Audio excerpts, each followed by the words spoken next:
F'Ġunju l-qatt naqas b'3% meta mqabbel max-xahar ta' qabel biex bekk għal kontra ta' pajjiżi oħra madwar id-dinja pajjiżna qed ikollu suċċess ukoll fil-ġlieda kontra l-qatt wara l-pandemija. Statistika uffiċjali maħruġa mill-Uffiċċju Nazzjonali tal-Istatistika l-NSO uriet li fit-tmiem Ġunju l-ammont ta' nies jirreġistraw l-impjieg naqas għal 4270 meta mqabbel ma' 4409 fit-tmiem Mejju.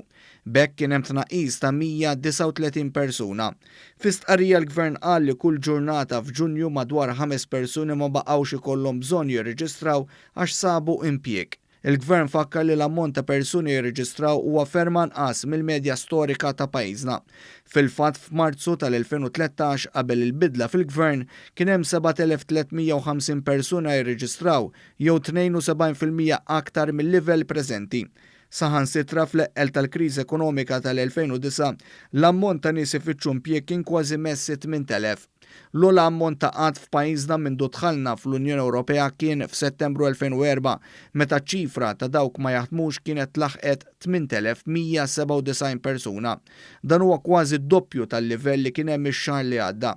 Intant nofs it-tnaqqis fil-qatt li seħħ matul ix-xahar ta' Ġunju kien fost dawk li qed ifittxu xogħol maniġerjali, professjonali jew tekniku. L-akbar tnaqqis fil-qatt seħħ fost dawk ta' età bejn it-30 u l-44 sena, segwi b'dawk ta' età bejn l-20 u l-24 sena. Kwart ta' tnaqqis fil-qatt seħħ fil-Gżira Awċija.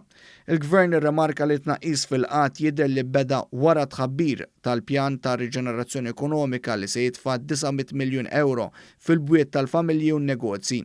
Saħaq li dan il-pjan qed jagħti konfidenza ġdida lill-konsumaturi li għall-ewwel darba fl-istorja nataw vouchers mill-Gvern biex jonfquhom fl-ekonomija tagħna.